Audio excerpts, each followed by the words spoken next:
مر نہیں سکتی ہے زندگی کی قسم، وہ قوم مر نہیں سکتی ہے زندگی کی قسم، لبوں پہ جس کے ہے نعرہ حسین زندہ باد، لبوں پہ جس کے ہے نعرہ حسین زندہ باد، کہاں کہاں سے مٹاؤ گے اس حقیقت کو، کہاں کہاں سے مٹاؤ گے اس حقیقت کو، ہر آسماں پہ ہے لکھا حسین زندہ باد، ہر آسماں پہ ہے لکھا حسین زندہ باد، حسین یاد حسین یاد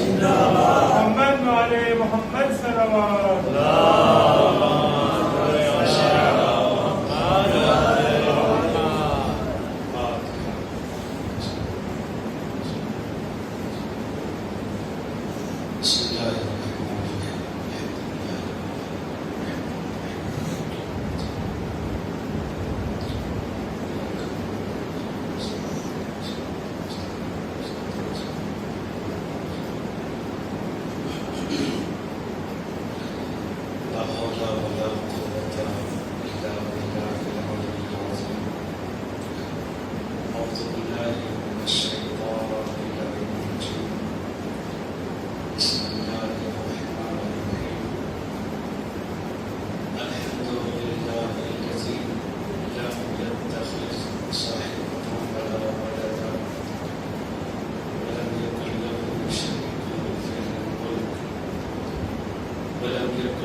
ایک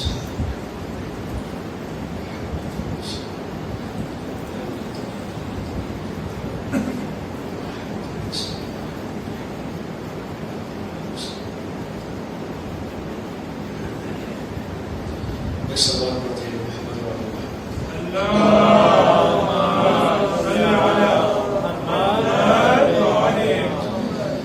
سورہ جمعہ کی جس آیت کریمہ کو میں نے اپنی گفتگو کا عنوان بنایا ہے، ٹائٹل بنایا ہے، بزرگوں کی موجودگی میں اور تمام مومنین کی موجودگی اس آیت کریمہ کی ذیل آپ کے سامنے گفتگو کرنے کا شرف حاصل کر رہا ہوں۔ ارشاد ربانی ہے هو الذي بعث في الأميين رسولا يتلو عليهم آياته، وہ خدا ولی ہے جس نے امیین میں عرب کے لوگوں کے درمیان انہیں میں سے ایک کو نبی بنا کر بھیجا۔ اس نبی کا کام یہ ہے کہ آیات الہیہ کی تلاوت کرتا ہے، ان کا تزکیہ نفس کرتا ہے، کتاب اور حکمت کی تعلیم دیتا ہے۔ اگرچہ یہ جتنے ہیں مکے والے میرے نبی کے آنے سے پہلے سب کے سب کھلی گمراہی میں تھے۔ اس آیت کا آپ کے سامنے یہ مختصر ترجمہ کیا گیا ہے۔ سرکار ختمی مرتبہ حضرت محمد مصطفیٰ صلی اللہ علیہ وآلہ وسلم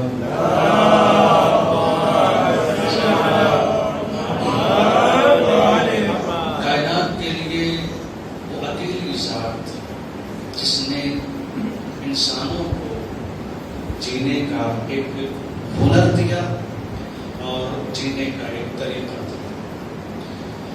زندگی جینا یہ کمال نہیں ہوتا ہے، زندگی کیسے جی جائے اس کے اوپر غور کرنا کمال ہوتا ہے۔ ہر کوئی اس دنیا میں آتا ہے وہ جیتا ہے، ہر کوئی جس کو اللہ نے حیات دی ہے وہ جیتا ہے۔ زندگی سانسوں کا لینا، آنکھوں کا کھولنا بند کرنا، یہ زندگی ہے، لیکن یہ زندگی کامیاب زندگی نہیں ہے۔ کامیاب زندگی وہ ہے جس میں انسان اپنے پروردگار کی مرضی کو شامل کر لے، وہ انسان کی زندگی کامیاب ہے۔ اللہ نے آج کبھی کبھی ہم اس مصیبت میں آ جاتے ہیں اور یہ سوچتے ہیں کہ حالات ایسے ہیں کہ ہم اپنے آپ کو اس ماحول میں جینے کے لیے مجبور کرتے ہیں۔ ہم جب کوئی دین کی بات آتی ہے، جب کوئی شریعت کی بات آتی ہے، جب کوئی شرافت کی بات آتی ہے تو ہم بہانہ بناتے ہیں اس ماحول کا جس ماحول میں ہم رہ رہے ہوتے ہیں۔ مجبوری ہے ہماری کہ ہم اس ماحول میں رہیں گے، ہمیں کچھ قانون سماج کے ماننے پڑیں گے، قانون سماج کے اپنانے پڑیں گے۔ جس معاشرے میں ہم جی رہے اس کو ہم کو فالو کرنا ہوگا۔ اللہ نے ہر نبی کو ایسا زمانہ دیا، ایسی معجزات دیے، ایسی کتابیں دی کہ جو اس زمانے کے تمام رسموں کو اور تمام چیزوں کو توڑ کر بیان کرنے والی چیز تھی۔ دین اسلام ایک وہ چیز ہم کو دینا چاہتا ہے کہ دیکھو حالات کے اعتبار سے مجبور ہو کر اس حالات کے ہاتھوں اپنے آپ کو بیچ دینا کمال نہیں ہے، کمال تب ہے جب بگڑے ہوئے حالات کو اپنے کردار کے ذریعے سے سنبھالا۔ تمہاری کامیابی بگڑتے ہوئے ماحول میں تباہ ہو جانا نہیں ہے، تمہاری کامیابی یہ نہیں ہے کہ حالات سے مجبور ہو جاؤ اور کہو کہ ہماری تو پرابلم یہی تھی کہ ہم اس ماحول میں تھے تو ہمیں اسی ماحول کے اعتبار سے چلنا تھا۔ آپ تاریخ اٹھا کر دیکھیے، اللہ نے بگڑے ترین ماحول میں اپنے نبیوں کو بھیج کر ایک بات کو ثابت کیا کہ بگڑے ہوئے ماحول کو نبیوں نے ہمارے سدھار کر کے بیان کیا ہے۔ کردار اگر تمہارا مضبوط ہے، اگر تمہارے کردار میں پاور ہے تو تمہیں زمانہ خراب نہیں کر سکتا، بلکہ خراب زمانے کو تم سدھار سکتے ہو۔ نبی کو پہچانو، میرا نبی ایسے ماحول میں اس دنیا میں تشریف لایا کہ جہاں پر انسان سب تھے، انسانیت کسی کے اندر نہیں تھی. سب بنی بشر، سب جتنے بھی یہ انسان تھے، سب جناب آدم کی اولاد تھے. سب کے اندر وہی آدم اور حوا کا خون بہ رہا تھا. سب کھاتے تھے، پیتے تھے، اٹھتے تھے، بیٹھتے تھے، جاگتے تھے، سب کچھ تھا. مگر اتنی بدبخت ترین مرحلے میں وہ قوم پہنچ چکی تھی کہ دنیا کا سب سے عظیم رشتہ، اس رشتے کو نبھانے کے لیے مذہب کی ضرورت نہیں ہوتی، جس رشتے کو نبھانے کے لیے کسی سماج کی ضرورت نہیں ہوتی، وہ رشتہ باپ کا ہے. وہ ایسا بگڑا ہوا ماحول کہ جہاں پر باپ اپنی اس منزلت کو کہ باپ کہتے کسی ہیں اسے بھول چکا تھا. اس کیا باپ کے رشتے کو سمجھانے کے لیے مذہب کی ضرورت ہوتی ہے؟ دنیا میں کوئی بھی ہو، ہندو ہو، مسلمان ہو، سکھ ہو، عیسائی ہو، یہودی ہو، کوئی بھی ہو، کسی کو یہ سمجھانا نہیں پڑتا کہ باپ ہو تو محبت کرو، ہے نا؟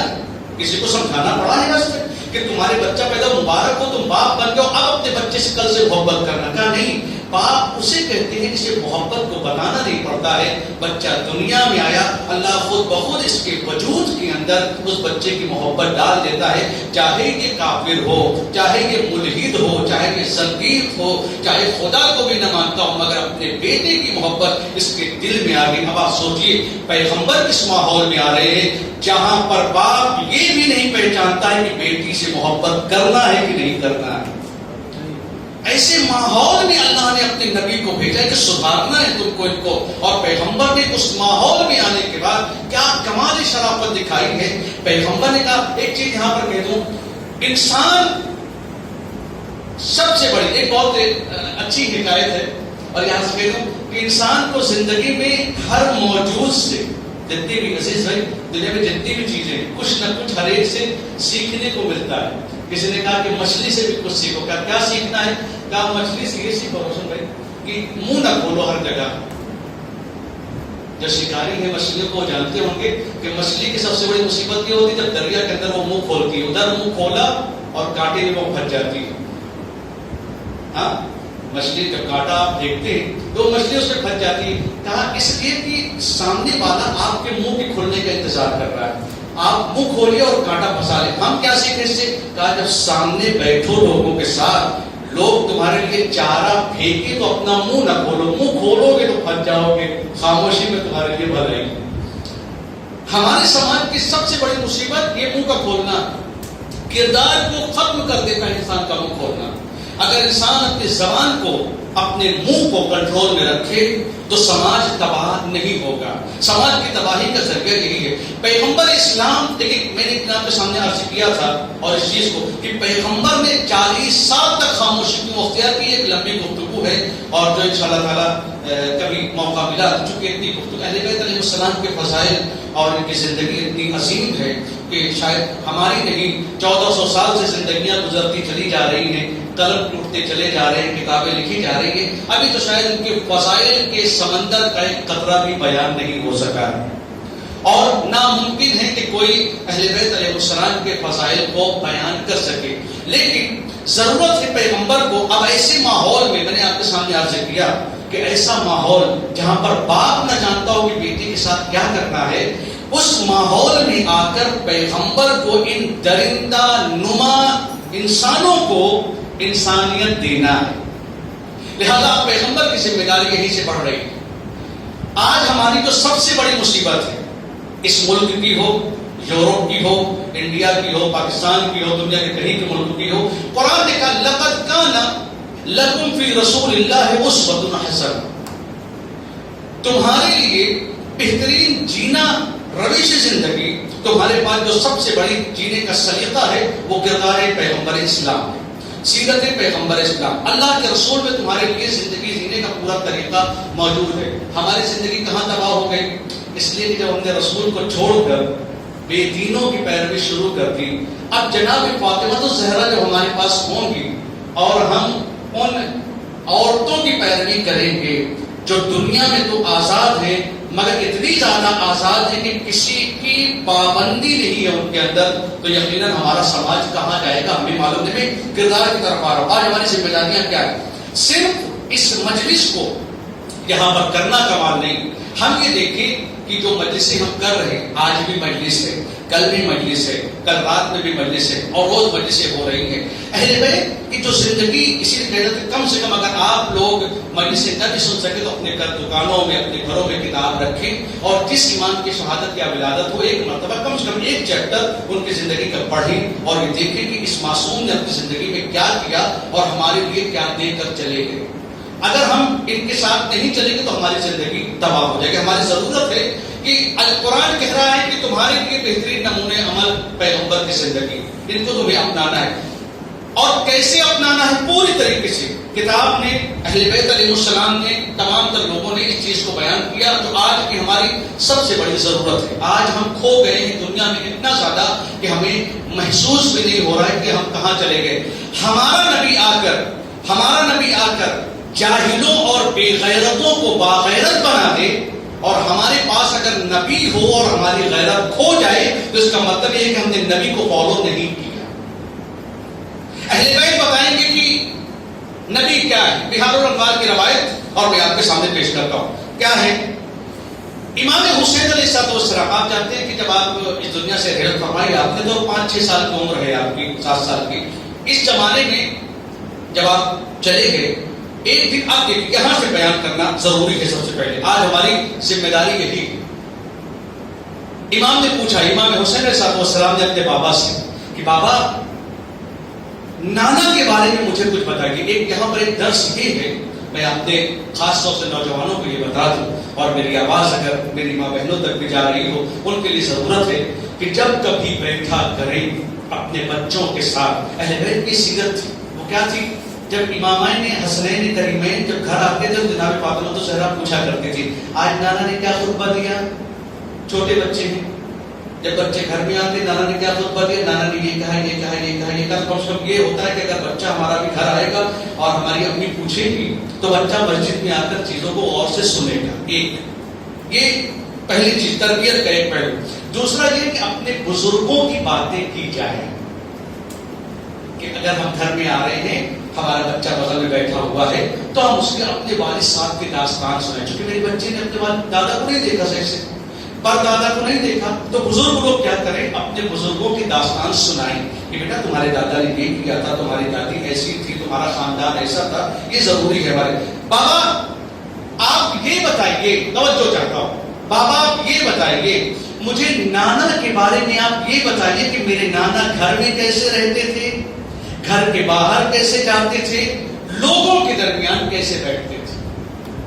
پوچھنے والا معصوم، بتانے والا معصوم، جس کے بارے میں پوچھا جا رہا ہے وہ معصوم۔ ایک جملہ میں ابھی آپ سے کہوں گا، عصمت کا مطلب یہ نہیں ہے کہ وہ گناہ نہیں کر سکتا، جو سب سے بڑی چیز ہے کہ ابھی سوچتے تھے معصوم گناہ نہیں کر سکتے۔ میں ابھی اس کی طرف آ رہا ہوں تاکہ بات یہاں پر میری، میں آپ کو لقمہ لے کر آگے بڑھ رہا ہوں، اس کو آپ اپنے ذہن میں رکھیے گا۔ عصمت کا مطلب یہ بالکل نہیں۔ بابا میرے نانا گھر میں کیسے رہتے تھے؟ وَلَقَدْ كَانَ لَكُمْ فِي رَسُولِ اللَّهِ أُسْوَةٌ حَسَنَةٌ۔ ہم یہ دیکھیں آج ہمارے لیے، امت کے لیے پیغمبر کی سیرت بہترین سیرت۔ اب نبی گھر میں کیسے رہتے ہیں ویسے ہمیں رہنا ہوگا، نبی گھر کے باہر کیسے رہتے ہیں ویسے ہمیں رہنا ہوگا، نبی لوگوں کے درمیان کیسے رہتے ہیں ہم کو یہ دیکھنا ہوگا۔ امام نے جیسے پوچھا مولا کائنات سے، مولا کائنات نے جملہ کہا اور یہ کہتے ہیں بیٹا تمہارے نانا گھر میں جب آتے تھے تو اپنے حصوں کو، جتنی دیر وہ گھر میں رہتے تھے، 3 حصوں میں بانٹ کر رہتے تھے۔ پیغمبر کی سیرت کو ہمیں دیکھنا، 3 حصوں میں بانٹ کر وہ رہتے تھے۔ پہلی کا ایک حصہ اللہ کے لیے، ایک حصہ اپنے اہل و عیال کے لیے، ایک حصہ اپنے لیے۔ آج ہم کہاں ہیں؟ تینوں حصے ہمارے لیے۔ ہاں ہے نا مصیبت ہمارے لیے؟ گھر سے باہر بھی موبائل، گھر کے اندر بھی موبائل۔ ہمیں گھر میں پہنچنے کے بعد کیا کرنا چاہیے؟ ہمیں بیوی بچوں کے ساتھ بیٹھنا چاہیے نا۔ آج ہماری مصیبت یہ ہے کہ ہم جو اہل بیت علیہ السلام نے بتایا اور جب ان کی سیرت پر نہیں چلیں گے، پیغمبر اسلام کی سیرت کیا ہے؟ اچھا اس کا مطلب یہ بالکل نہیں کہ انسان گھر میں گھسے اور اتنی دیر تک، کبھی کبھی ہماری مصیبت ہوتی ہے اور مصیبت کیا ہوتی ہے کہ انسان گھر میں پہنچا، بیوی نماز پڑھ رہی ہے، جب تک یہ بیچارہ سو نہ جائے گا وہ بیوی نماز پڑھ رہی ہے۔ کبھی کوئی مرد بھی ایسے ہوتے وہ اتنے نمازی ہوتے کہ بیوی بچے سو جاتے وہ نمازی پڑھتے رہتے. کس کی نماز؟ کس کے لیے نماز پڑھ رہے ہو؟ اللہ کے لیے. اگر اللہ کے لیے نماز پڑھ رہا عبادت ہے تو کبھی بچوں کا خیال عبادت نہیں ہے. گھر میں پہنچے ہو ذرا اپنے بیوی کے ساتھ بیٹھو, اپنے بچے کے ساتھ بیٹھو. پروردگار عالم کا یہ معصوم نبی اپنے بیوی بچوں کے ساتھ کیسا تھا, ہمیں یہ سیکھنا ہے. جب اس سیرت پر چلیں گے تو پیغمبر کی بیویوں میں ہر طریقے کی بیوی تھی, مگر تاریخ یہ بتاتی ہے سب کو آپ نے برداشت کیا. آج ہم نے ان کی سیرت کو چھوڑا ہے, لہذا ہماری زندگی میں طلاق آ گئی ہے نا. یہی ہے نا وجہ. اس کی وجہ یہ ایک حصہ آپ اللہ کے لیے عبادت کر رہے ہیں. جناب ام سلمہ کہتی ہیں, اب اس سے پتہ چلتا ہے اس روایت سے کہ پیغمبر کیسے رہتے تھے. رات کے ایک سناٹے میں جناب ام سلمہ کی آنکھ کھلی. آنکھ کھلنے کے بعد آپ نے دیکھا پیغمبر بستر پر نہیں. آپ نے جا کر دیکھا تو آپ پیغمبر دعا کے لیے ہاتھ پھیلائے ہوئے عبادت کر رہے ہیں. اس سے پتہ چلتا ہے کچھ عبادت جب فیملی جاگتی رہے تب کرو, اور کچھ عبادت کا وقت جب فیملی سو جائے تب کرو, تاکہ دونوں آپ عبادت کو اپنے انجام دے سکیں. جا کر دیکھا پیغمبر کے ہاتھ بلند ہے. میں جو عصمت کی بات آپ کے سامنے کہہ کے گیا تھا وہاں تک اپنی بات کو لے کر آ رہا ہوں. پیغمبر ہاتھ اٹھائے, پروردگار, 4 دعائیں پیغمبر اسلام صلی اللہ علیہ وسلم نے یہاں پر. پروردگار جو تو نے نعمتیں مجھے دی ہیں انہیں واپس نہ لینا. ایک. دوسرا, پروردگار جن گناہوں سے میں بچا ہوا ہوں مجھے توفیق دے کہ میں ان سے بچتا رہوں. تیسری, پروردگار مجھے ظالموں سے بچا کر رکھنا. اور چوتھی دعا, پروردگار مجھے ایک لمحے کے لیے بھی مجھے میرے حال پر مت چھوڑنا. 4 دعائیں پیغمبر اسلام کی. آپ سے ایک سوال, پیغمبر کی یہ دعا کہ پروردگار جو گناہ میں نے نہیں کیے ہیں توفیق دے کہ میں ان گناہوں سے بچا ہوں, کیا مطلب ہے اس کا؟ بات وہی آ جائے گی کہ کیا معصوم گناہ کر سکتا ہے کہ نہیں کر سکتا؟ اگر آپ کہیں نہیں کر سکتا تو پھر سوال, اگر اللہ کسی کو بھی یہ اتھارٹی دے دے کہ تم گناہ نہیں کر سکتے ہو تو انسان اعتراض کر دے گا نا, بھائی اللہ نے معصوم بنا کر بھیجا ہے یہ گناہ نہیں کر سکتے, تو اس کا مطلب اگر ہمیں بھی معصوم بنا کر بھیجتا ہمارے ساتھ بھائی تو ہم بھی گناہ نہ کرتے, ہے نا. اگر اللہ ہمیں بھی معصوم بنا دیتا تو ہم بھی گناہ نہ کرتے. کمال کیا ہوا, کمال کیا ہوا؟ اہل بیت کی عصمت و طہارت کا کمال کیا ہے؟ گناہ نہ کرنا آپ کر ہی نہیں سکتے. ہم اڑ نہیں سکتے, پرندہ اڑ سکتا ہے تو پرندے کا کیا کمال؟ بھائی ہمارے پر ہوتے تو ہم بھی اڑ سکتے تھے. پرندہ اڑ رہا ہے, ہم نہیں اڑے تو اس میں کمال اس کا کیا؟ اس کو اللہ نے پر کیا, وہ اڑ رہا ہے, ہمارے پاس پر نہیں ہے تو ہم نہیں اڑ رہے تو اس میں کمال نہیں ہے. ایک سوال کا جواب, اگر وہ گناہ نہیں کر سکتے تو پھر قرآن کیوں کہہ رہا ہے انما یرید اللہ لیذھب عنکم الرجس اہل البیت ویطہرکم تطہیرا. اللہ کا یہ وعدہ ہے, اے اللہ کے بندو, اے اہل بیت, اللہ کا یہ ارادہ ہے کہ آپ کو تمام طریقے کی نجاستوں سے دور کر دے. جیسا آپ کو گناہ اور اس نجاست سے طہارت میں رکھنے کا حق ہے, تو پھر اللہ جب یہ گناہ کر سکتے ہیں تو پھر سند کیوں دی جا رہی ہے؟ یہ تو سند عصمت ہے نا, یہ سند عصمت ہے نا. اب یہ آیت تطہیر کہہ رہی ہے کہ یہ سند عصمت ہے, تو جب یہ اہل بیت گناہ کر سکتے ہیں معاذ اللہ تو پھر اللہ سند عصمت کیوں دے رہا ہے؟ ایک. اور اگر یہ گناہ نہیں کر سکتے تو ان کا کمال کیا ہے؟ بات سمجھ میں آ گئی؟ اگر یہ گناہ کر سکتے ہیں, بڑی نازک موڑ پر ہوں, آپ لوگ اس کو توجہ کے ساتھ سنیے اور کسی نتیجے تک میں آپ کو پہنچا کر اپنی بات کو مکمل کرتا ہوں. اگر یہ گناہ نہیں کر سکتے تو ان کا کمال کیا؟ اور اگر گناہ کر سکتے ہیں تو آیت تطہیر کا مطلب کیا؟ مثال دے دوں, آپ بات پوری طریقے سے سمجھ جائیں. مثلا مجھے کچھ پیسوں کی ضرورت پڑی, ٹھیک, میرا آپ سے بہت رابطہ ہے, بہت رشتہ, بہت اچھا رابطہ, بہت مضبوط ہے, ٹھیک. مجھے ان سے کچھ سامان چاہیے, یہ مجھے نہیں جانتے. میں نے کہا کیسا ہے کہ مجھے 2000 یورو کا سامان چاہیے. کیا پیسہ تو میرے پاس نہیں, تو کیا بات ہوگی؟ ان سے آپ کا اعتبار بہت بڑا ہے بزنس کا, ٹھیک ہے. میں آپ کے پاس گیا کہ لیاقت بھائی مشکل میری ہے کہ مجھے 2000 یورو کا مال چاہیے, میرے پاس پیسے نہیں ہیں, آپ میری گارنٹی لے لیجیے. مارکیٹ میں یہی ہوتا ہے, آپ میری گارنٹی لے لیجیے. آپ پہنچے ان کے پاس, ایسا ہے کہ ان کو پیسے دے دیجیے، سامان دے دیجیے. آپ پیسے نہیں ہیں ان کے پاس. کیا گارنٹی میں لیتا ہوں؟ گارنٹی میں لیتا ہوں. سامان تو آپ نہیں لے رہے نا، سامان تو میں لے رہا ہوں، تو گارنٹی آپ کیوں لے رہے ہیں؟ آپ کو پتہ نہیں کہ میں دوں کہ نہیں دوں. تو آواز آپ دیں گے نا، جتنا مجھے میرے اوپر اعتبار ہے اتنا ہی مجھے مولانا کے اوپر بھی اعتبار ہے. دنیا ادھر کی ادھر ہو جائے، یہ ہو ہی نہیں سکتا کہ یہ پیسے نہ دے. بات سمجھ میں آ گئی؟ مطلب کیا ہوا؟ سامان آپ نہیں لے رہے، پیسے بھی آپ کو نہیں دینے. گارنٹی آپ کس لیے لے رہے؟ اس لیے کہ آپ کے اوپر پوری طریقے سے اتنا ہی بھروسہ ہے جتنا میرے اوپر مجھے بھروسہ ہے. یا اللہ، تو نے اہل بیت کی عصمت کی، ان کی پاکیزگی کی، ان کی طہارت کی گارنٹی کیوں لے لی؟ آواز آئے گی، جتنا توحید کو اپنے اوپر بھروسہ ہے اتنا اہل بیت کے اوپر بھروسہ ہے. نہ اللہ ظلم کر سکتا ہے نہ یہ ظلم کریں گے. صلوات محمد و آل محمد.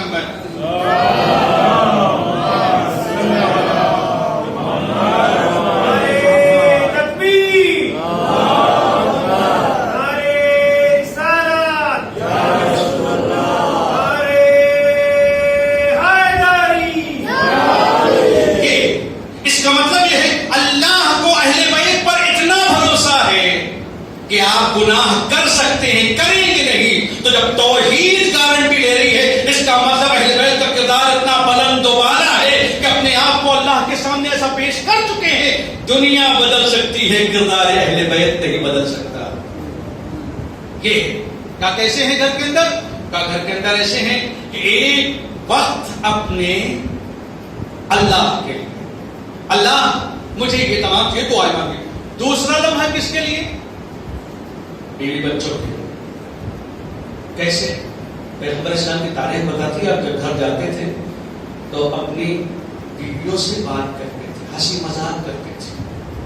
اور بعض جگہ پر یہ ہے، میں جملہ کہوں گا اور شاید کیونکہ پیغمبر کی جو سیرت ہے، پیغمبر کی جو زندگی ہے، وہ ہمارے لیے نمونہ عمل ہے اور ہم کو یہ دیکھنا ہے کہ ہماری زندگی میں کس چیز کی کمی ہے. آج جو سب سے بڑی چیز، پیغمبر اسلام ایک جگہ سے جا رہے تھے، ایک چرواہا جو بکریاں چراتا ہے وہ اپنے گھر کو جا رہا تھا.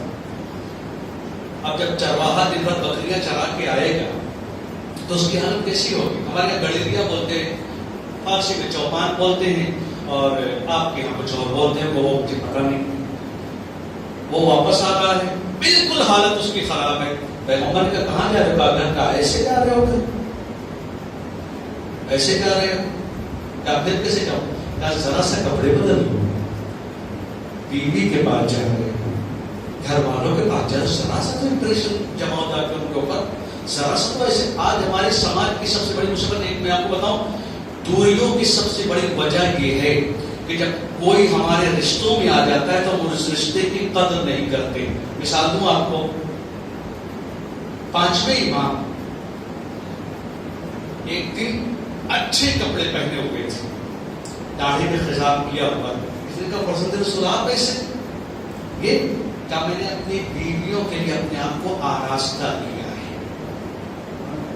یہ بتایا جا رہا ہے دین ہے، یہ دین ہے. آپ یہ بتائیے، آج جو دنیا میں فساد ہے، بڑی معذرت کے ساتھ، آج جو دنیا میں فساد پھیلا ہوا ہے اس کی اصل وجہ کیا ہے؟ اصل وجہ یہ ہے، میاں بیوی رات کے ساتھ میں سوئے، صبح اٹھے، آنکھ کھلی، اگر سنڈے ہے تو کوئی بات نہیں، منڈے ہے تو شام میں دیکھے گا. جیسے یہ صبح بیوی اٹھی شام تک ویسے ہی گھر میں ٹہل رہی ہے. نہ کپڑے بدلنے سے مطلب، نہ شرنگار سے مطلب، نہ سجنے سے مطلب، نہ سنورنے سے مطلب.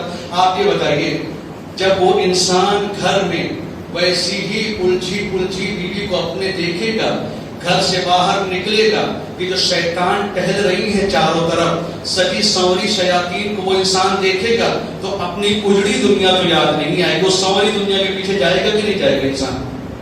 ہاں، جو گھر میں مصیبت شکل میں چھوڑ کے آیا ہے وہ تو ویسی ہی ہے، اس کو لگتا ہے کہ میری زندگی ابھی گزر جائے گی، مجھے بدلنے کی ضرورت نہیں. اب آپ یہ بتائیے، ہم انسان ہیں، ٹھیک، ہر انسان مرد ہو یا عورت ہو، یہ فساد کہاں سے شروع ہوتا ہے؟ کہا جس چیز کو انسان جس کے ساتھ رہتا ہے وہ اگر تبدیل نہیں ہوگا، اس سے خوبصورت کوئی چیز نظر آئے گی تو انسان فطری طور پر راضی ہوتا ہے۔ گھر میں انسان چھوڑ کر آیا، جو صبح اٹھی تھی بال بکھرے ہوئے جیسی حالت تھی، بس خالی چونکہ برش نہ کریں گی تو چائے کیسے پیئیں گی، برش کر لیا، واپس جب لیا گھر پہنچے تو ایسی حالت ہے۔ ابھی کہیں جانا ہے تو ٹھیک ہے، تو سمجھ میں آتا ہے کہ ابھی ان کو تیار ہونا ہے کہ ابھی جانا ہے۔ نتیجہ کیا ہوگا؟ انسان، اب مرد بھی، اگر مرد اپنے حلیے کا لحاظ نہیں رکھے گا تو نتیجہ کیا ہوگا؟ فساد کی طرف عورت جائے گی۔ پھر اس میں یہ کہنے کی ضرورت ہے کہ ایمان ہمارا روکتا ہے، بالکل ایمان روکتا ہے، لیکن ظاہر کو سنبھال کر رکھنا چاہیے۔ اہل بیت کی سیرت یہ ہے، اگر اپنے دلوں میں ایک دوسرے کے لیے محبت کو ڈالنا ہے تو ویسے رہو جیسے اسلام چاہتا ہے۔ ابھی آج کل تو مصیبت یہ کہ اگر لڑکا پیچھے سے دیکھے تو سمجھ میں بھی نہیں آتا کہ اماں ہیں کہ ابا ہیں۔ کپڑے بھی جیسے ابھی تو بعض جگہ پر مصیبتیں آ رہی ہیں، اب بھی مرد بھویں بھی بنوانے، ابرو بھی اپنے سیٹ کرانے لگے ہیں، اور وہ عجیب عجیب طریقے کے بال بھی عورتوں جیسے رکھنے، عورت مرد کی طریقے سے بنتی جا رہی ہے، مرد عورت کی طریقے سے بنتا جا رہا ہے۔ پیچھے سے بچہ کنفیوز ہو جاتا ہے، ابا ہیں کہ اماں ہیں، مڑ کے آتا ہے سامنے، دیکھو وہ اماں ہیں۔ یہ پرابلم ہے سماج کی۔ جب یہ پرابلم سماج میں آئے گی تو پھر انسان تبدیل ہوگا۔ کہاں سے سیکھنا ہے؟ یورپ والے نہیں سکھائیں گے، کیونکہ ان کو زندگی کی اہمیت ہی نہیں ہے۔ آج نتیجہ یہی ہے، زندگی تباہ ہوتی جا رہی ہے، کسی کو اس کی قدر ہے ہی نہیں۔ شادی میں انسان اتنا خوش نہیں ہوتا جتنا طلاق دیتے وقت خوش ہوتا ہے۔ کیوں؟ کہا اس لیے کہ زندگی جب بوجھ بننی چاہیے تو انسان الگ ہونے کی کوشش کرتا ہے۔ اگر سیرت اہل بیت پر انسان چلے تو کبھی تباہی کی طرف نہیں جائے گا۔ اپنے اہل و عیال کے ساتھ ایک وقت آپ کا ان کے لیے، دوسرا اپنے نفس کے لیے۔ ابھی نفس کی مثال آپ کے سامنے دیتا ہوں۔ آج تو سب سے بڑی مصیبت ہے یہ عزیزو سوچنے کا مقام ہے، اور یہ ہمارے لیے جاننے کا مقام ہے۔ ایک وہ زمانہ تھا جب طلاق جب لڑکی اور لڑکے کے درمیان ہوتے تھے تو پوری دنیا اور پورے رشتہ دار پریشان ہو جاتے تھے۔ آج تو پورے رشتہ دار مل کر طلاق ڈالتے ہیں، اس لیے اگر نہیں طلاق ہوئی تو ایک دوسرے کو مار دیا جائے گا، یہاں پر قتل ہو جائے گا۔ کیوں؟ جس محبت کے ساتھ شادی کی وہ محبت باقی کیوں نہیں؟ کہا اس لیے کہ محبت جس سورس سے لینا تھا اس سورس کو ہم نے بھلا دیا۔ شادیاں ہوتی گھر کو بسانے کے لیے، ابھی شادیاں ہو رہی ہیں گھر کو تباہ کرنے کے لیے۔ کیوں؟ کہا اس لیے ظاہر سی بات ہے، اہل بیت علیہ السلام کو ہم نے اپنی زندگی سے نکال دیا ہے نا، اس کے علاوہ تو کوئی دوسری چیز نہیں ہے۔ اہل بیت علیہ السلام نے کس طریقے سے پیش کیا؟ آج ہماری زندگی، آپ ادھر دیکھیے، لڑکی کی بات ہو انسان مہینوں تلاش کرتا ہے۔ ایک جملہ میں آپ کو کہوں گا، لڑکی کی بات ہو انسان جگہ جگہ لڑکی تلاش کرتا ہے، کوئی تو سید تلاش کرتے ہیں، کوئی غیر سید تلاش کرتے ہیں۔ بعض لوگ تو ہمارے کچھ لوگ کہتے تھے کہ سادات کے ساتھ شادی کرنا حرام ہے۔ یہ فتویٰ نہیں، بالکل ایسا کچھ نہیں، شادی انسان کسی کے ساتھ بھی کر سکتا ہے، لیکن تمام مراجع کا یہ ضرور فتویٰ ہے کہ اگر سید کے ساتھ شادی کرو تو اس کا احترام ضروری ہے۔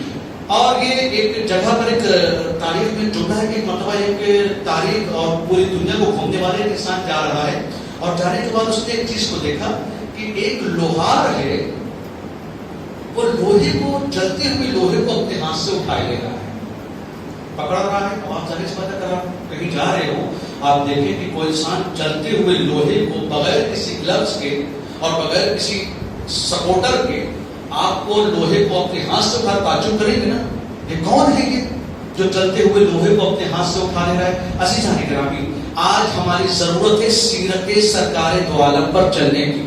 یہ جو مجلس ہو رہی ہے اور کل بھی ہوگی، اس میں ہمیں یہ دیکھنا ہے کہ پیغمبر کی سیرت اگر ہماری زندگی میں آ جائے تو ہماری زندگی کیا ہوگی، اور اگر پیغمبر کی زندگی ہماری زندگی سے نکل جائے تو ہماری زندگی کیا ہوگی۔ کل میں اپنے گھر میں یہی بات کو کہہ رہا تھا کہ اس واقعے کی طرف آؤں گا، اگر وقت رہا کر میں اپنے گھر میں یہ کہہ رہا تھا، ہم تو یہ کہہ دیتے ہیں کہ امام حسین علیہ السلام دوش پیغمبر پر آ گئے، پشت نبی پر آ گئے تو پیغمبر سر کو اپنے سجدے سے نہیں اٹھا رہے۔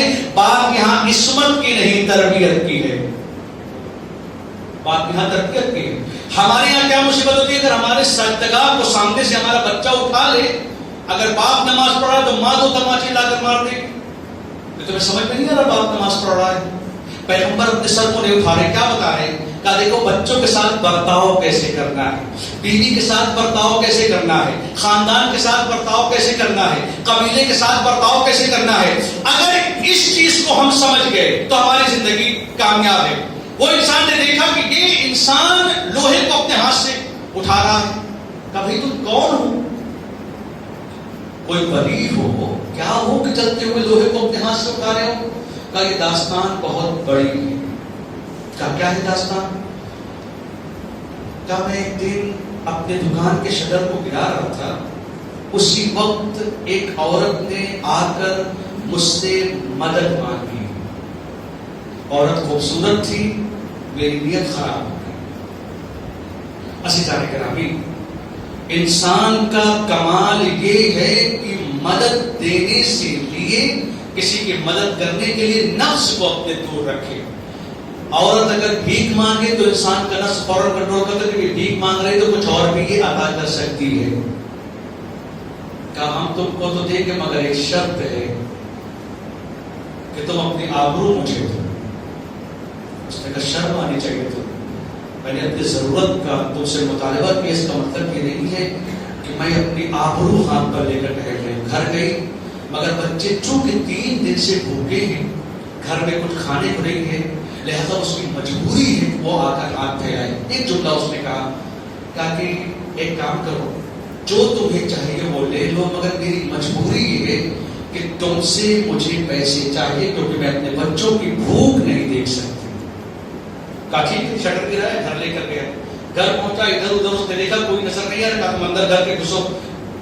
دیکھا پھر وہ گھر سے باہر نکلا، ادھر ادھر دیکھا، کہا کوئی نہیں، تو آ کے اس نے دروازہ بند کیا۔ اس نے ایک جملہ کہا لڑکی نے، تم باہر نکل کر کیا دیکھ رہے تھے؟ کہا میں یہ دیکھ رہا تھا کہ کوئی دیکھنے والا تو نہیں ہے، کہ اگر کوئی دیکھنے والا نہ ہو تب میں اس گھر میں تمہارے ساتھ جو بھی کرنا ہے کروں۔ ایک جملہ وہ کہتی ہے، پڑوسیوں کا اتنا خیال ہے، اللہ کا خیال نہیں ہے۔ تم پڑوسیوں کو دیکھ رہے ہو کہ کوئی پڑوسی تم کو دیکھنے نہ پائے، اللہ کا خیال نہیں ہے۔ وہ انسان لوہار کہتا ہے کہ اس نے ایک جملہ کہا اور اس کے بعد میں نے اس چیز کی فکر نہیں کی، میں نے جیسے اپنے ہاتھ کو آگے بڑھایا اس نے ایک جملہ کہا، کیا تمہیں میری دادی فاطمہ الزہرا کا بھی خیال نہیں ہے؟ میں سید زادی ہوں، کیا میری دادی کی عظمت کا بھی خیال نہیں؟ ان کا خیال کر کے مجھے چھوڑ دو۔ وہ کہتا ہے اتنا اس نے کہا ہے اور میرے ہاتھ لڑکھڑائے، میں نے اپنے ہاتھ کو پیچھے کیا، رات ہوئی، رات میں مکاشفہ ہوا، میری آنکھ کھلی، میں نے دیکھا ایک نقاب پوش بی بی آئی ہے۔ اس نے ایک جملہ کہا، آج تو نے میری عظمت کی خاطر میری پوتی میری بچی کو تو نے اس کی آبرو کی حفاظت کی، جب تک دنیا میں رہے گا تجھے دنیا کی آگ نہیں جلائے گی۔ عزیزان گرامی، یہ کمال ہے اس گھر کا کہ اگر انسان اس گھر کے اوپر رحم کر جائے تو نہ دنیا کی آگ میں طاقت ہے کہ جلائے، نہ آخرت کی آگ میں طاقت ہے۔ صلوات اور محمد و آل محمد۔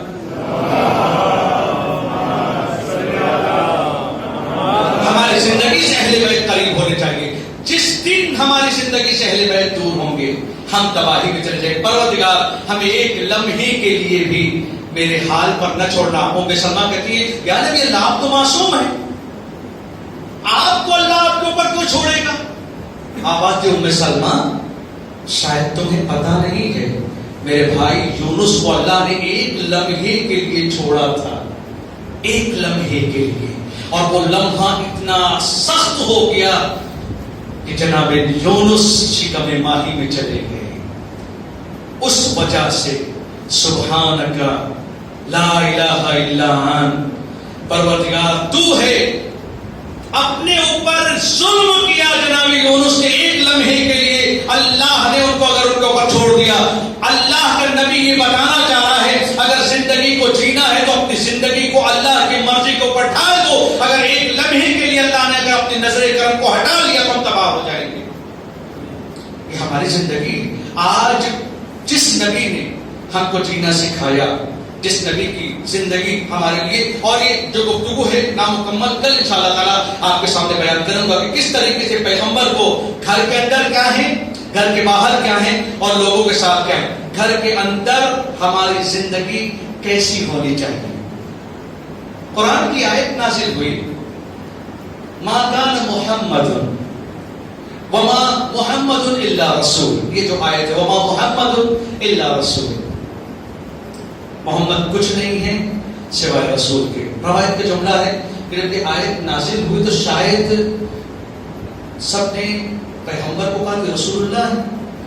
تو روایت کے جملے ہے کہ جناب فاطمہ زہرا سلام اللہ علیہا نے بھی اپنے بابا کو بابا کہنا چھوڑ دیا اور رسول اللہ کہنے لگی، یا رسول اللہ. جب خطاب کرتی تھی یا رسول اللہ، بابا نے آ کر پوچھا بیٹا تو کچھ دن سے بابا نہیں کہہ رہی ہو، یا رسول اللہ کی خطاب کرتی ہو؟ کہا قرآن کی آیت ہے وہ کہتی ہے کہ وما محمد الا رسول، محمد کچھ نہیں ہے سوائے رسول کے. تو میں نے یہ سوچا کہ آپ کو صرف رسول اللہ کہا نہیں بیٹا، یہ امت کے لیے ہے.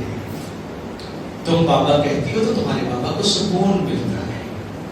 تم جب مجھے بابا کہہ کے پکارتی ہو تو تمہارے بابا کو بہت سکون ملتا ہے. تاریخ گواہ ہے کہ پیغمبر اسلام جب گھر میں آتے ہیں، اور ایک جملہ کہا پیغمبر نے ہمارے لیے. ایک دن پیغمبر اسلام گھر میں تشریف لائے اور بہت عظیم جملہ ہے.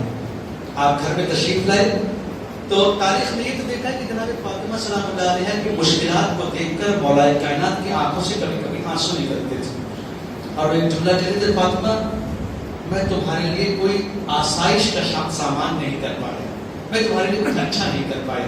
کیسی بات کر رہے ہیں ابوالحسن، آپ نے تو میرے لیے سب کچھ کیا ہے. ایک دن پیغمبر گھر میں آئے، آپ نے دیکھا کہ جناب فاطمہ روٹی بنا رہی ہیں اور مولا کائنات دال کو صاف کر رہے ہیں، دال صاف کر رہے ہیں. جیسے رسول اللہ نے دیکھا جملہ کا یا علی میں تم کو بتاؤں کہ جو تم کر رہے ہو اس کی فضیلت کیا ہے. آج ہمارے لیے اگر ہم اپنے فیملی کو، میاں بیوی کو، بیوی شوہر کو اگر سمجھ جائے، خدا کی قسم انسان مر جائے گا مگر ایک دوسرے سے الگ ہونا نہیں چاہیے گا. کہا جاتے ہو آؤ میں تم کو بتاؤں. کہا وہ شوہر جو گھر کے اندر اپنی بیوی کی ہیلپ کرتا ہے، مدد کرتا ہے، اس کا ثواب جانتے ہو؟ کہ اللہ اور اس کا رسول بہتر جانتے ہیں. کہ بدن میں کتنے بال ہیں، کا نہیں مانو. کہ بدن میں جتنے بال ہیں آپ انگلی سے گنیے بالوں کتنے بال، ہمیں نہیں مانو، مشین بھی نہیں گن پائے گی. کہا جتنے بدن میں بال ہیں بیوی کی مدد کرنے کے بدلے اللہ ہر بال کے عوض میں ایک ثواب دیتا ہے. کہ اے علی سال بھر کی عبادت، دن میں روزے رکھو، رات بھر جگ جگ کی عبادت کرو، اللہ وہ درجہ عنایت کرتا ہے. اور اے علی اگر کوئی شوہر اپنی بیوی کی ہیلپ کرے گھر میں تو اللہ وہ درجہ عنایت کرے گا جنت میں جو اللہ نے عیسیٰ اور داؤد اور یعقوب کو جنت میں عنایت کیا ہے. یہ ہمارے لیے آج ہم سوچیں کہ ہمیں کس مقام پر رہنا ہے. تاریخ نے دیکھا کہ پیغمبر گھر میں بیویوں کی مدد کر رہے ہیں، مولا کائنات گھر میں بیویوں کی مدد کر رہے ہیں، خوش ہیں. غربت دیکھی ہے سب نے اس گھر میں مگر لب پر شکایت نہیں دیکھی. مصیبت دیکھی ہے اس گھر میں مگر لب پر شکایت نہیں دیکھی. اور عجیب زندگی ہے سرکار دو عالم کی، کائنات کا وہ عظیم انسان کہ جس سے بڑی کوئی ذات نہیں، جس سے بڑی صفت والا کوئی انسان نہیں. جب یہ دنیا سے جا رہا ہے تاریخ گواہ ہے کہ پیغمبر اسلام کا جب آخری وقت آیا ہے، جناب زہرا کے آغوش میں سر ہے، باپ اپنی بیٹی کے سر پر آغوش میں سر کو رکھے ہوئے لیٹے ہوئے ہیں، آخری وقت ہے. تاریخ ایک جملے کو لکھتی ہے کہ کسی نے دقت الباب کیا، مصیبت کی گھڑی آ کے پیغمبر بار بار روتے تھے. اور ایک جملہ اور ہے اور وہ یہ ہے کہ روایت کی بنیاد پر امام حسن علیہ السلام کی شہادت کی بھی تاریخ 28 صفر. ایک دن ہوا یہ، ابن عباس سے روایت ہے کہ پیغمبر مسجد النبوی میں ہیں، دونوں بچے آئے، پیغمبر نے ممبر سے اتر کر دونوں بچوں کو اپنی گود میں بٹھایا حسن کو اپنے پاس بلایا، حسین کو اپنی گود میں بٹھایا. ایک مرتبہ امام حسن کے ہونٹوں کو چوما، امام حسین کے گلے کو چوما، اور بچے نانا کا پیار پا کر چلے گئے. حسن تو کچھ نہیں بولے، مگر امام حسین گھر میں روتے ہوئے آئے. گھر میں رونے کے بعد ایک جملہ تھا، اماں بھائی کا لب چوما، میرا گلا چوما، میرے لب کو نانا نے نہیں چوما. دیکھیے جو بعض لوگ اس کو نقل کرتے ہیں کہ اماں دیکھیے میرے منہ سے بو تو نہیں آ رہی ہے، بھائی کا ہونٹ چوما ہے تو میرا ہونٹ کیوں نہیں چوما، میرا گلا کیوں چوما ہے. ابن عباس کہتے ہیں جیسے یہ بات ہوئی پتہ چلا فاطمہ زہرا مسجد میں آئی. چونکہ تاریخ گواہ ہے کہ اہل بیت نے سب کی آنسو دیکھے ہیں، لیکن جب امام حسین کی آنکھوں سے کبھی بھی آنسو نکلے ہیں اہل بیت تڑپ گئے ہیں. اہل بیت نے امام حسین کے آنسوؤں کو نہیں دیکھا. جناب فاطمہ زہرا آ گئی، بابا میرے حسین کی شکایت ہے، آپ نے اس کے بھائی کا ہونٹ چوما ہے مگر میرے حسین کا گلا چوما ہے، میرے حسین سے خطا کیا ہو گئی. آواز دی، اے فاطمہ میں جو بتاؤں گا اسے تم سن سکو گی. بابا میں سنوں گی، آپ بتائیے. ایک آواز آئی، اے فاطمہ ایک راز ہے، میرا حسن زہر سے قتل کیا جائے گا، میں نے اس لب کو چوما ہے جس سے زہر پیے گا. اور اے فاطمہ تم حسین کی مصیبت کو برداشت نہ کر پاؤ گی، کیونکہ کربلا کے میدان میں تیرا حسین زیر خنجر قتل کر دیا جائے گا، تیرے حسین کا گلا کاٹا جائے گا. زہرا روئی ہے، بہت روئی ہے، روتے روتے ایک جملہ کہا، اے بابا میرے حسین پر کوئی مصیبت آئے گی آپ ہوں گے؟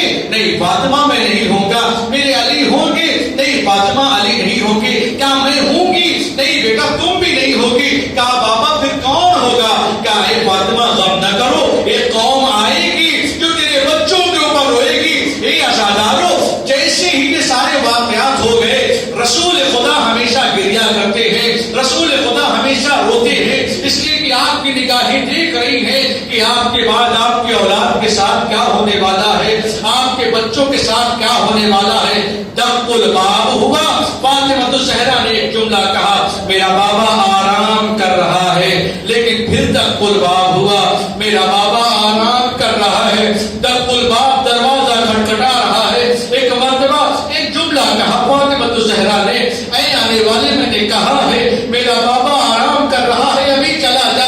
یہ جملہ کہتے ہوئے بی بی کی آنکھوں سے آنسو نمودار ہوئے، رخسار سے گزرتے ہوئے رخسار نبوت پر گرے. نبی نے آنکھیں کھول دی، اے میری زہرا ابھی تو تیرا بابا زندہ ہے، رونے کی وجہ کیا ہے؟ اے بابا کوئی دروازے پر آیا ہے جو بار بار آپ سے ملنا چاہ رہا ہے. ایک مرتبہ آواز دی، اے فاطمہ یہ کوئی اور نہیں ہے، یہ ملک الموت ہے جو مجھ سے تجھے جدا کرنے کے لیے آیا ہے، جو مجھ سے تیرے سے الگ کرنے کے لیے آیا ہے. اے بی بی اے میری لخت جگر یہ تیرے دروازے کا شرف ہے جو ملک الموت بھی اجازت مانگ کے آ رہا ہے. ہاں عزادارو یہ ابھی 11 ہجری کا سفر ہے، ابھی 3 دن اور بعض نماز کی بنیاد پر کچھ اور دن گزرنے دیجیے. ابھی ملک الموت بھی دروازے پر اجازت لے کر آ رہا ہے. اے رسول خدا ابھی کچھ اور دن جانے دیجیے، یہی آپ کی نیکی ہوگی جو در و دیوار کے درمیان پس رہی ہوگی. یا بدا صحبت علیہ مسائب لو انہا صحبت علیہ مسرنا لیالیا. اے بابا آپ کے بعد آپ کی زہرا پر وہ مصیبت آئی کہ اگر دین پر پڑتی تو وہ رات کی تاریکی میں تبدیل ہو جاتی. اے بابا اپنی زہرا کو بچا لو. الا لعنت اللہ علی الظالمین. انا للہ و انا الیہ راجعون.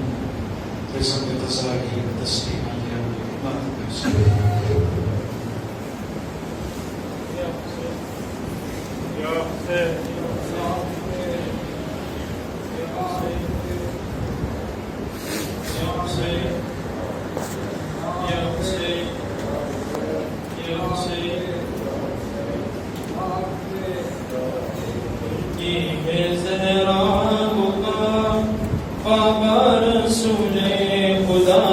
کرتی ہے زہرا بکا بابا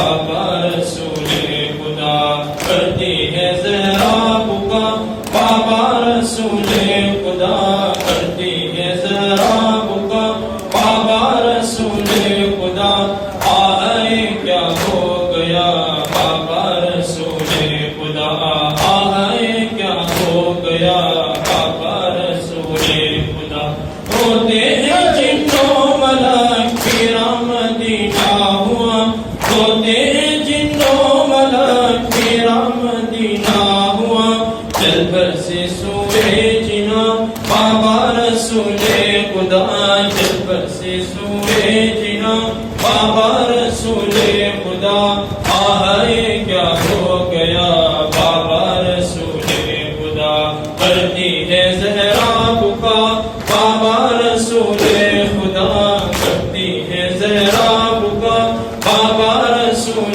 خدا آئے کیا ہو گیا بابا رسول خدا آئے کیا ہو گیا بابا رسول دیگا خبر کون دکھ میں ہماری بھلا دیگا خبر کون آپ دکھ میں ہماری بھلا آئے یتیم ہو گئی بابا رسول خدا آئے یتیم ہو گئی بابا رسول خدا آئے کیا ہو گیا بابا رسول خدا کرتی ہے زہرا بکا بابا رسول خدا کرتی ہے زہرا بکا بابا رسول خدا آئے کیا ہو گیا بابا رسول خدا آئے کیا ہو گیا بابا رسول خدا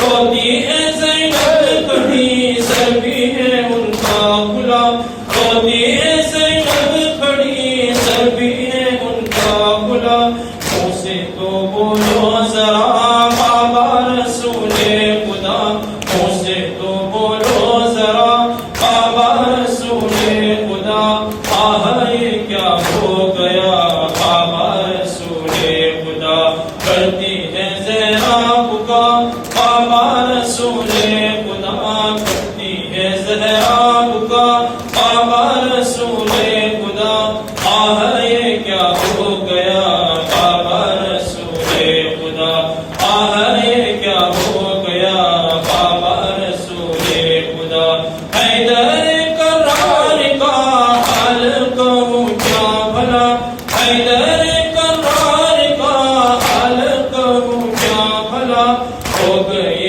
بے چین آہ بابا رسول خدا ہو گئے بے چین آہ بابا رسول خدا آئے کیا ہو گیا بابا رسول خدا کرتی ہے زہرا بکا بابا رسول خدا کرتی ہے زہرا بکا بابا رسول خدا آئے کیا ہو گیا بابا رسول خدا آئے کیا ہو گیا بابا رسول خدا یا حسین یا حسین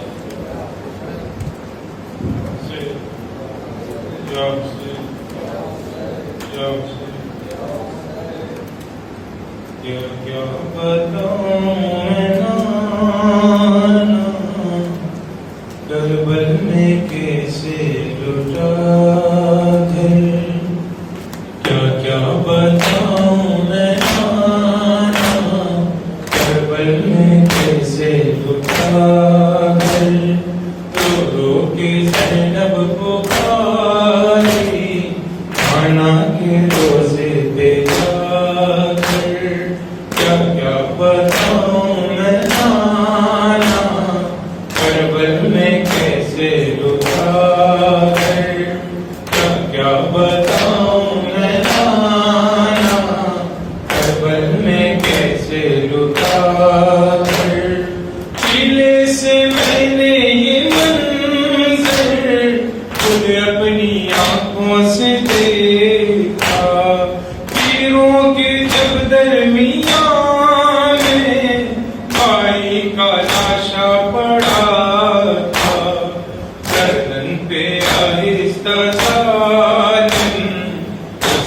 چلاتا تھا بندر، کیا کیا بتاؤں میں نانا، کربل میں کیسے لٹا کر، کیا کیا بتاؤں میں نانا، کربل میں کیسے لٹا کر، شام غریبا کا منظر بھولوں گی میں نہ کبھی بھی، میں جلے سب ہمارے سر سے ریتا چھن گئی تھی، حد ہے کہ چھینا گیا تھا بیمار عابد کا بستر، کیا کیا بتاؤں میں نانا، کربل میں کیسے لٹا کر، کیا کیا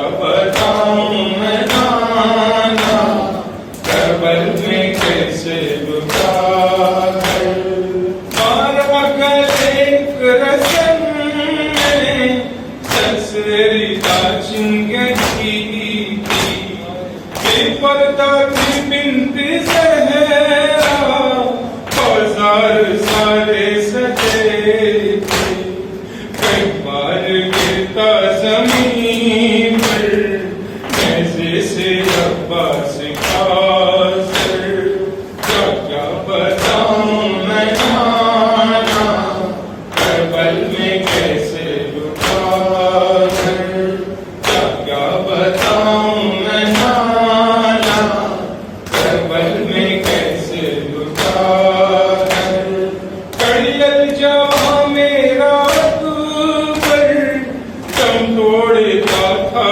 زمین پر، پلکوں میں پتھر کھا کر خاموش تھا ننھا اصغر، کربل میں ماں فاطمہ کا ایک پل میں اجڑا